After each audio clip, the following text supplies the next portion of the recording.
Hello everyone, hope you're doing well. We are back on the dev server for the next major update, Update Tusk Force, and we are having a look at the airplanes of the next major update. Obviously, there's been a bunch of additions in ground, a bunch of additions in air, including a ton of helicopter stuff, but we'll save that for another video. This one will specifically look at the planes of this next major update. There's some World War II stuff, there's some modern stuff, there's some Cold War stuff, and also some updated stuff. We'll probably cover most of it in this video, at least when it comes to new things. When it comes to old vehicles like the A-10A, for example, which are getting updated X-rays like this one, look how beautiful this is, or the Su-25, which is also getting some updated stuff. We'll probably save that for another video. But as always, if you enjoy the content, make sure to subscribe and also like the video. Let's get started. The first vehicle that we're going to be having a look at is the B-66B. The B-66B is a big old bomber that is coming in to the American tech tree. You can find it between the B-57s and also the F-105. So it's going to be the rank 6 bomber. You can actually see, by the way, with the B-57, they added some chaff pods. Kind of random, but I thought I'd point that out. But the B-66 is bridging the gap between these two sets of vehicles, and it means that because it's rank 6, it's not going to get an air spawn in Air Realistic. So good luck, Godspeed, you'll have a rough time. Now, this vehicle is a pretty standard Cold War bomber, has access to the Wright engine J71A13s with a decent amount of thrust, meaning that it can go over 1,000 kilometers an hour. It also has access to a pilot with a radar in the front and also in the booty. So this one's going to be kind of interesting how this is going to work, because they did kind of talk about it on the kind of sneak peeks that they might actually make this radar work properly. But basically, this is a gun radar. This is something that America kind of did during the Cold War, and also other nations followed, where you would have a radar in your boot of your vehicle, mainly a bomber. And what that would do is you would be able to track targets behind you, and the radar would track a target, which would then communicate with the gun, and it would line up with the target and fire stuff out. Also, another funny tidbit of information, this is something I actually learned from Rocker a few weeks ago. If you know about the AIM-4 Falcon, they actually added it to the game on the F-106. That was also in its very early kind of design and idea stages. That was actually designed to fulfill a similar role to these guns. So what bombers would do is they would have a bunch of Falcons in the back of them, and if a fighter came to attack them, then they would shoot a missile out of their, well, arse and try and hit the plane behind it with it. Now, this was never actually fully realized, but I just think it's kind of cool that is also kind of there. So you have this 20mm M24A1 cannon. It has a lot of rounds attached to it. And then if you're able to slave the gun to the radar, that might actually be pretty interesting on this vehicle. Since it's a bomber, it doesn't have any guns in the front though, and it is limited in terms of its armament. So basically what you get with this, you get 4 3,000-pound demolition bombs, these big old ones here with 1,000 kilos of TNT equivalent. And then also you get some 750-pound ones, which are your standard armaments. It would be very surprising if this vehicle doesn't get other armaments, just because of the fact that you have only 2 on this. I'm sure it could carry many other ones. And also, it's looking a little bit anemic in terms of its modifications. And also, the cool thing about it is you can actually change the magazines on this 20mm from the back. Another really cool thing about this vehicle, which is something we don't see enough in terms of these, is it actually has a fully modeled cockpit. I can't remember, by the way, this is the gun. And you can also see the search radar searching behind it. It has search mode and that's it, but this is what the gun sounds like. But yeah, I don't know the last time we actually got a full bomber cockpit in the game. It might actually be the HE-111 when a user actually made it. But you can see here, this one is beautifully modeled. And it looks absolutely stunning for the vehicle. So if you're a sim pilot, or if you just kind of enjoy these types of things, as I know a lot of people do in the game, you get to just enjoy the handiwork of this. Then, at the same time, it does actually have an air brake on it, which looks really fun, so you'll be able to land quite well. And then also, it has these huge wheels on it, in the center, just to kind of let you know too before we crash down. So it's quite maneuverable for a vehicle of its size, but it's going to be similar to the Votor, where it's not really going to be that good. It actually has leading edge slats, which is interesting. I didn't think this vehicle would have that type of thing. But yeah, unfortunately, the problem with this vehicle is it's a bomber that doesn't go fast enough to get away from the fighters. And being at 9.0 basically dooms it to be in that wonderful 9.3 area where it'll just be fish food. So not great, but maybe in the future it could be more useful in naval battles, with 8.7 being a thing, and also having these massive bombs, which you can use to annihilate other stuff. You can see here it's overload. Yeah, not exactly great, is it?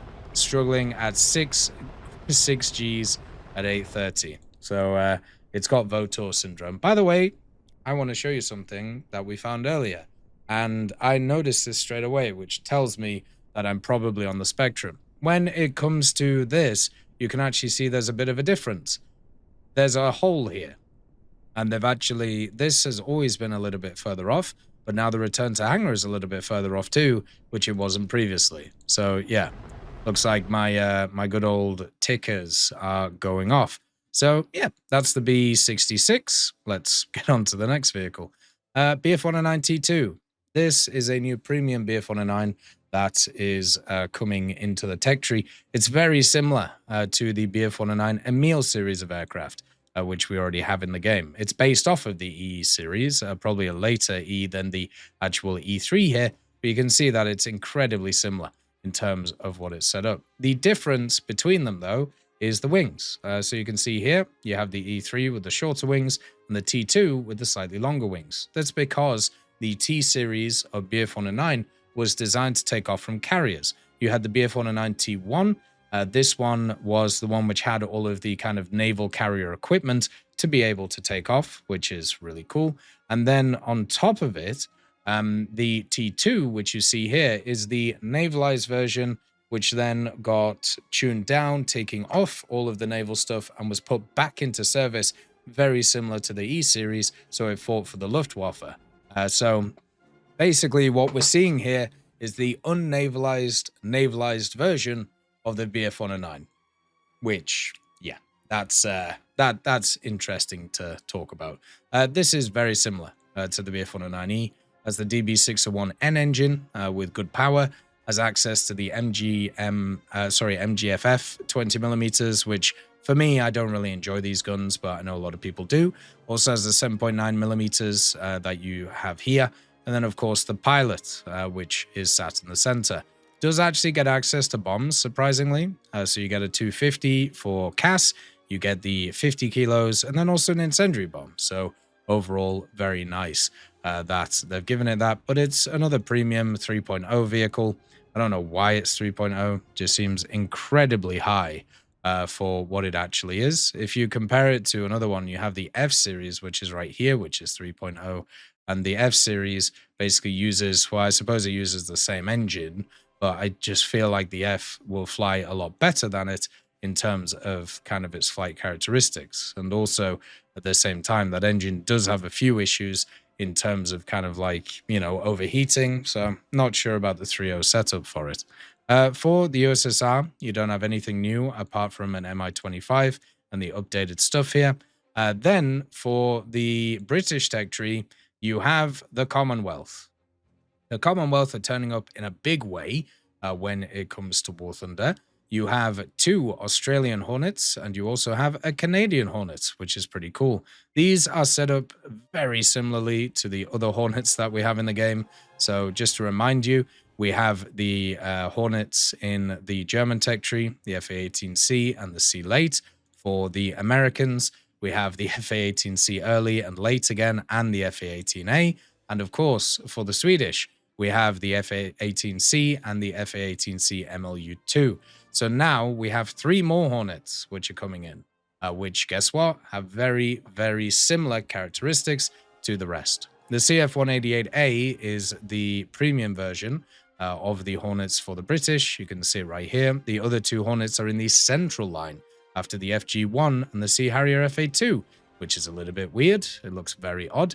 But basically, the CF-188 gets access to the same stuff as all of the other premiums. So it gets the AIM-7P Sparrow, which is a very good AIM-7. I think it's actually the best AIM-7 in the game because it has the IOG-DL setup, meaning that if you lose lock on the missile, it'll still go in a straight line, and then once you reacquire lock, it'll actually go towards that, which is really cool. And then it also gets the AIM-9Ls, which are the all-aspect AIM-9s with a hell of a booster on it. Not as good as the AIM-9Ms, but still pretty nice. You also get access to good old Mavericks, rockets, the CVR-7s. I think this is what makes it different compared to some of the other ones. You also have a bunch of paveways that turn up, including the good old GBU-12s and 16s. You have a bunch of dumb bombs as well, and incendiaries, which you can bring along for the vehicle too. So it's very similar to the other two premiums that are already in the game. You have the AN/APG-65,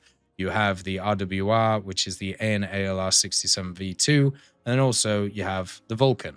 The FA-18A and also FA-18A Late differ in some areas, but it's mainly just down to what you can carry in terms of weaponry. So the FA-18A gets AIM-9Ls and AIM-7Ms, and then also the dumb bombs, some guided bombs in the AGM-62 ERDLs, and then Hydras, Zunis, and incendiaries, and that's about it. So very simple, more air-to-air focused, and also lower BR because of the ordnance. It's actually at 12.3 in air and 12.0 in ground, whereas the CF 188 is 1 BR bracket above them.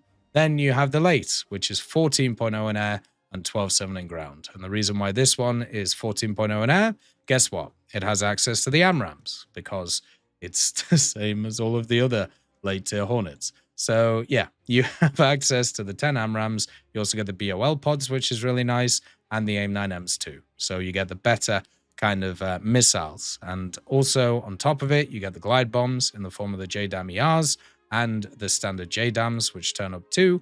Plus, you get some other kind of ordnance options as well, including the Mavericks, the glide bombs, more rockets in the AGR-20As, the APKWSs, and also you get some guided bombs too in the form of the paveways.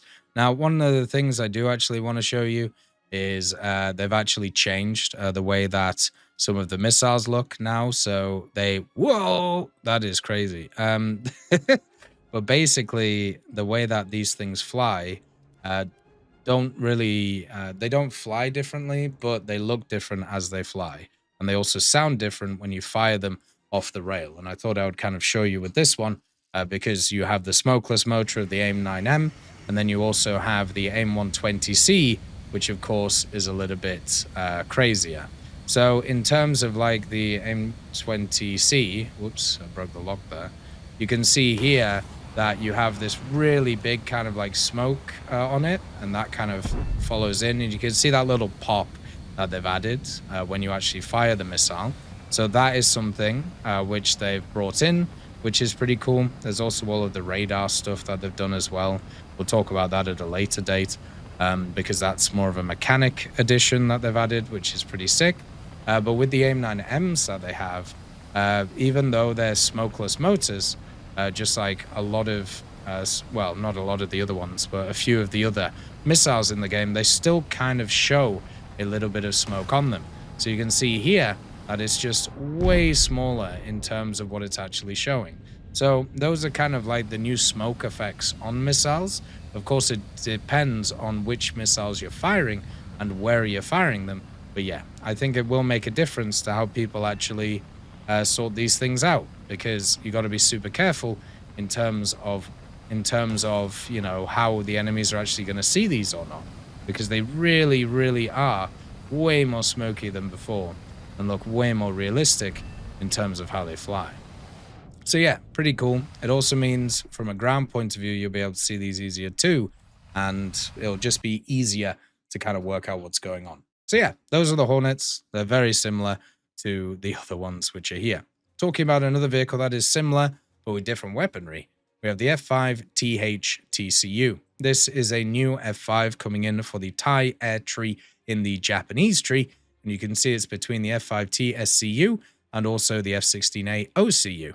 Now, the TH is an upgrade by Israel on the F5 platform. There is the Elta ELM2032 radar, which, as you can see, has a lot of nice features to it.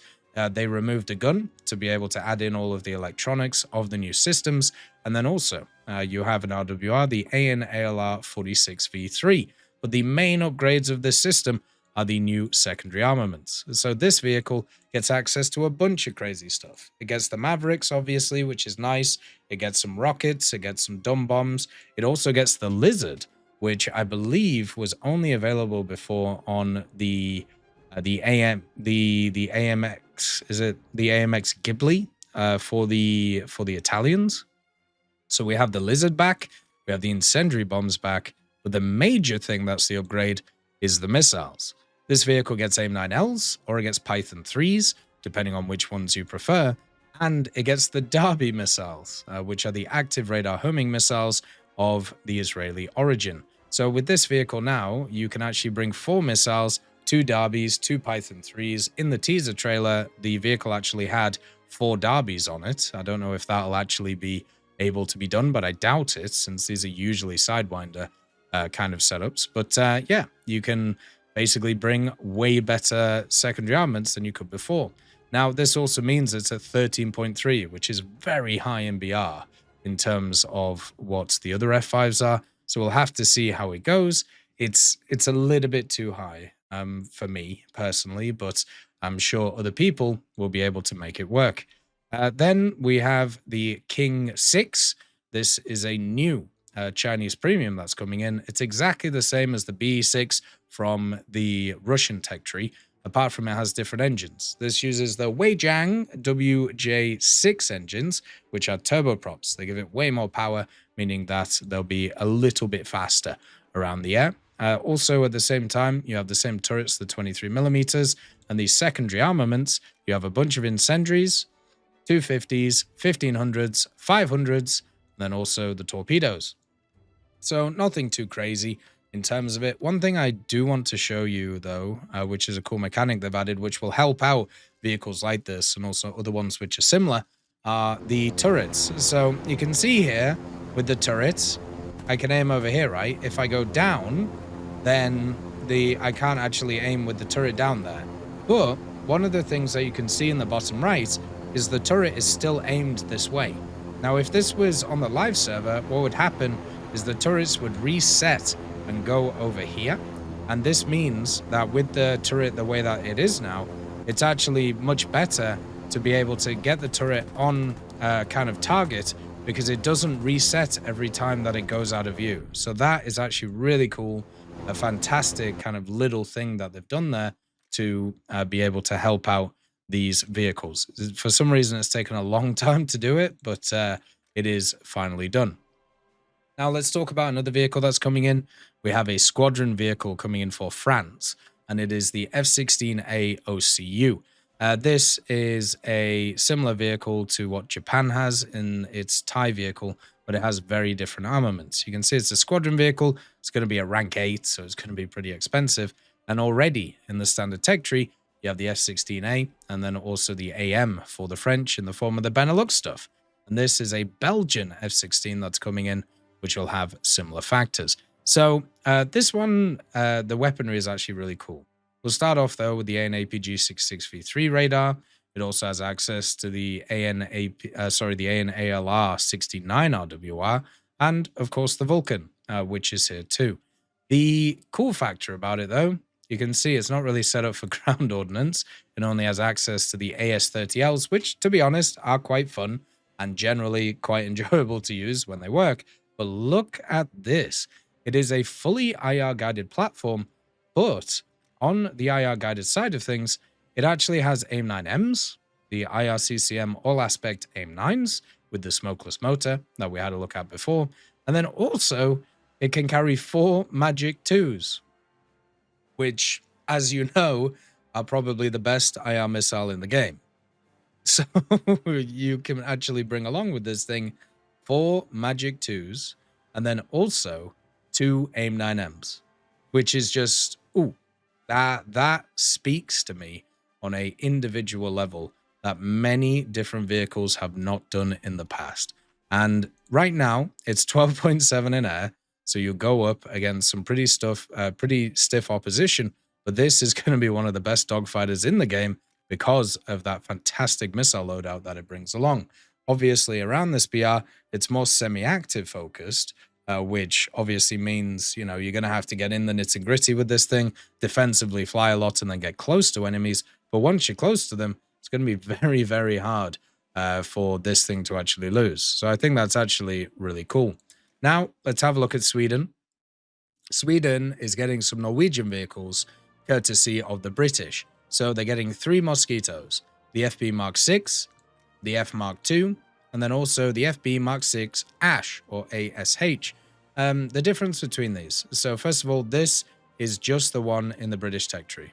It is just the FB Mark 6, the fighter bomber Mosquito.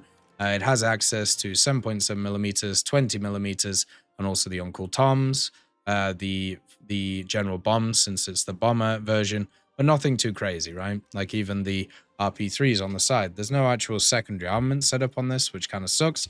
Maybe at some point it will. The F Mark II is the fighter version. This is a great thing about British people. They just name stuff what it is.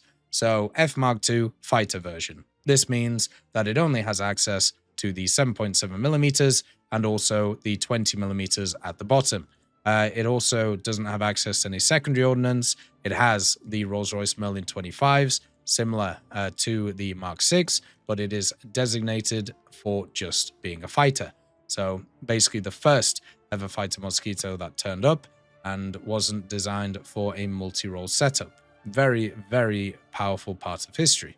So you can, by the way, find the Mosquitoes in this area, rank 3 at 3.7. The third one is a little bit different. It is the FB Mark 6 ASH. And if it's FB, that means fighter bomber, once again. And that means it gets access to either the Uncle Toms or the bombs, or it gets access to the RP3s, depending on what you want access to. But you can see something kind of interesting in the nose, right? So this one has access to the 20mm Spanner Mark IIs, just like all the rest, but it actually has a radar, which is designed to find ships. It's an anti-shipping version of the Mosquito. We already have an anti-shipping one in the game, or we have an anti-submarine one with the big old 57mm. But this one, yeah, it's designed to search basically for ships on the water. So you could hit it with the ordnance, which is kind of fun. So yeah, one of the cool things they actually said also about these vehicles is some of these variants will come to the British tech tree in the future, which I think is really cool as well. So lovely to see some Norwegian representation. I believe this one will have a Norwegian camo on it, just like the other two that we have right here, but it's probably not finished yet. But it's really cool to see and really awesome that they've done that. The last vehicle coming in for aviation is the F-16I Sufa. This is an upgraded version of the standard F-16 that the Israelis use. This one actually is going to be after the F-16D Barak, which is right here. And basically, you can see it looks really weird. This, to me, looks disgusting. I know there's some people who will be like, wow, look how interesting that is. But I just cannot stand these additional fuel tanks. I just think they look awful. I understand they're designed to be like aerodynamic and everything like that. But somebody described it earlier as looking like a chipmunk or a squirrel, which has got its mouth filled with nuts. And I can't see it any other way. It looks absolutely abhorrent. So this vehicle is one of the most modern F-16s that the Israelis use. It uses the AN/APG 68V9, which is here. Obviously a very, very powerful radar. Also gets access to the AN/ALR 56M, which is turned up. And with that Vulcan, it also has a bunch of great secondary armaments, just like a lot of the other I-2 Israeli vehicles. It gets the Spices, which were added, I think, in the last updates. You have the Spice 1000, the glide bombs, and then also you have the 250s. You have all the paveways with the thermal Lightning 2 pod, and also the big old GBU 15V2 IR guided bombs. You also have all the dumb bombs, and also the bigger Spices, the guided bombs, and more paveways too. From an air-to-air point of view, of course, this is the highest PR, so you get the AIM 120C5s, which is the best AMRAAM in the game, and then also you have access to the AIM 9Ls and the AIM 9Ms. So a pretty standard setup compared to like all of the other different vehicles in the game. You can also take off those fuel tanks if you don't like them, or if you want additional fuel, you can bring them along too. So that's something that is possible. And of course, it has secondary armaments. Can you imagine if it didn't? And you had to basically like throw it around with all this different stuff. It's crazy to think about how much this has kind of changed and how much it's gone. But if you really want to bring along all of the fuel, you can indeed bring along all of the fuel if you want on this. But obviously, this is a very modern vehicle. It has access to all the modern things that you'd expect from the kind of Israeli tech tree and also others, and I'm sure many people will enjoy it. So that's all the airplanes coming in the next major update. As always, I hope you have a wonderful day. I'll see you next time. I'd just like to thank GMG Smiley, CD Beans, Chieftain Mike, EMN3 Galaxy, Tulio Pontecorvo, Brendan Quinn, Carrion Crow, Gus Irenicus, Pyman, Wartinder, Teddy, Daniel Stanton, Martinez, B. Young, Ozzy Panzer, Alan Hacker, Liam Shear, Opium Prime, Lafouche, Sem, Aslan, Uncle Bean, and Derek R. for supporting the channel.